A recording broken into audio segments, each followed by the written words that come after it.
ҳукумати ҷумҳурии тоҷикистон бо дастуру ҳидоятҳои пешвои муаззам миллат тавонистанд инкишофи иқтисоди кишварро таъмин намуда ҷиҳати рушди минтақаҳо аз он ҷумла вилояти мо низ нисбати солҳои пеш мусоидати бештар намуданд.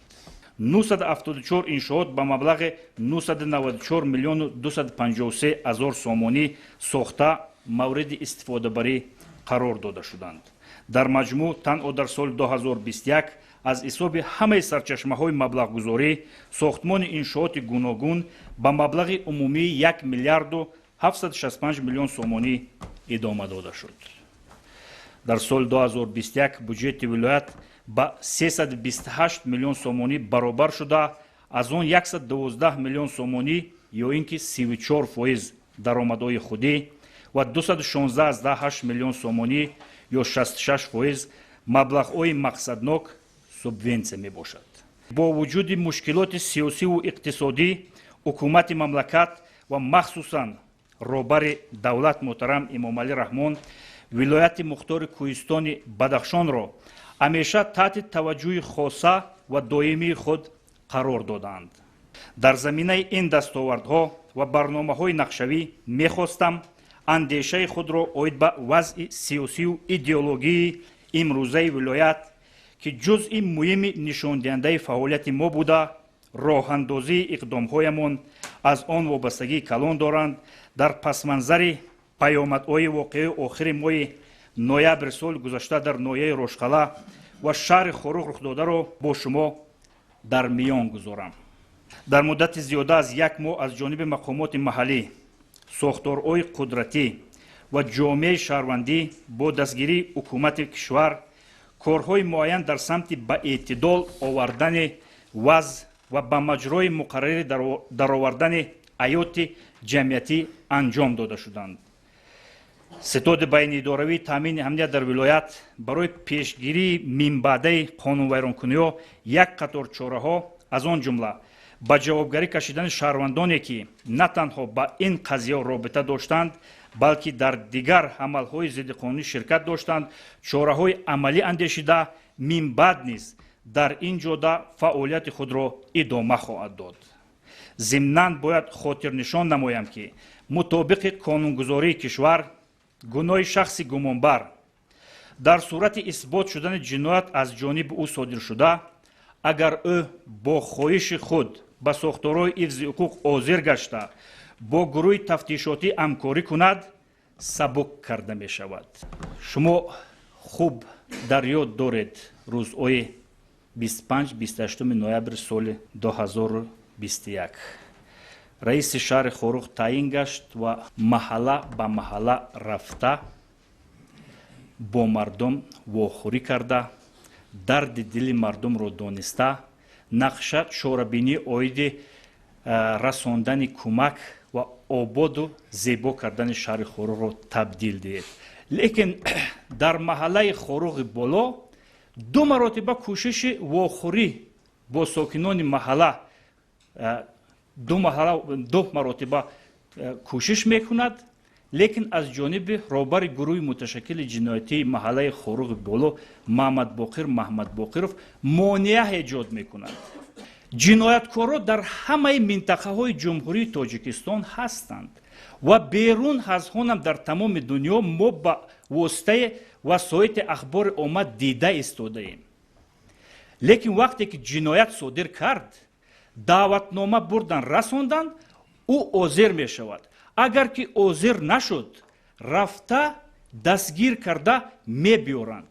лекин дар ягон минтақаи ҷумҳурии Тоҷикистон дар назди сохторҳои қудратӣ, прокуратура, суд, милитсия, кумитаи давлатии амнияти миллӣ ягон кас ҷамъ намешавад.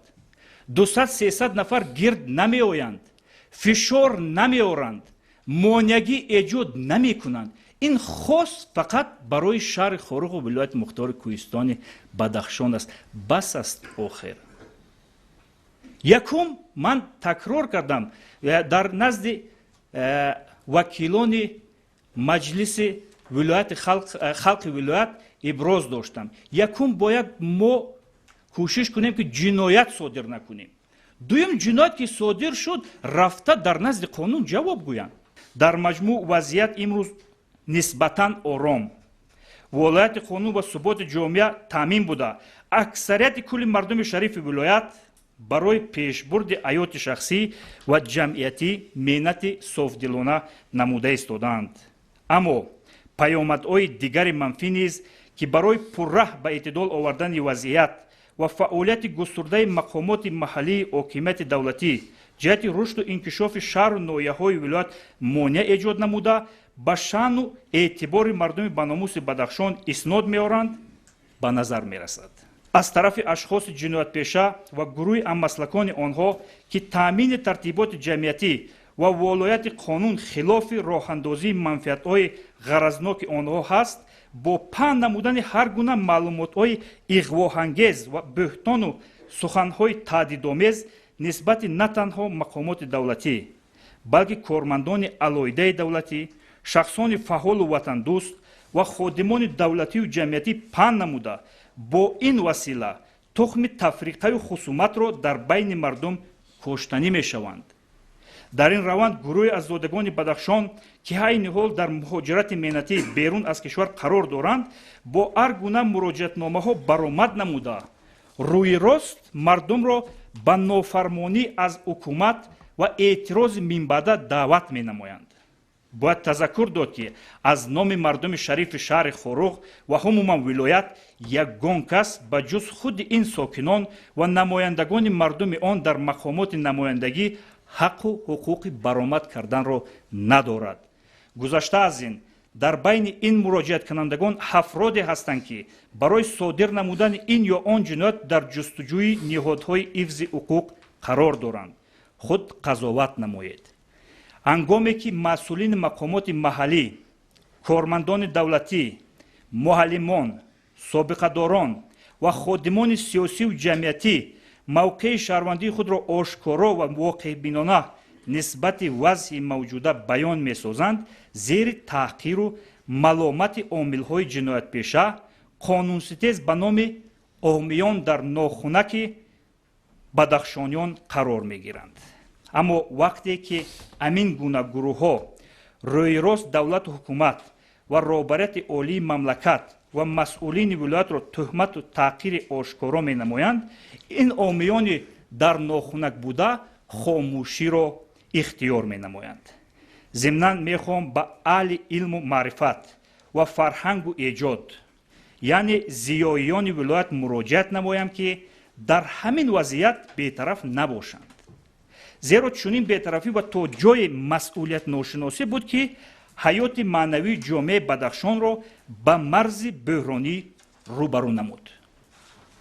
дар боло ба таври фишурда аз дастовардҳои ҳаёти иқтисодию иҷтимоии вилоят сухан рафт ва ҳамагон шоҳид ҳастем ки дар тӯри 30 соли истиқлолият то кадом андоза диёри мо рушд намуд. вале дар тасаввури бархе аз афроди манфиатҷӯ ва дорои андешаҳои ғаразнок ин муваффақиятҳо ҷой намеёбанд ки чӣ тавр як давлати наздик ба 10 сол бо мушкилоти ҷиддии сиёсӣ рӯбарӯ тавонист дар муддати кӯтоҳтарин гомҳои устувор дар масири рушду инкишоф ниҳад.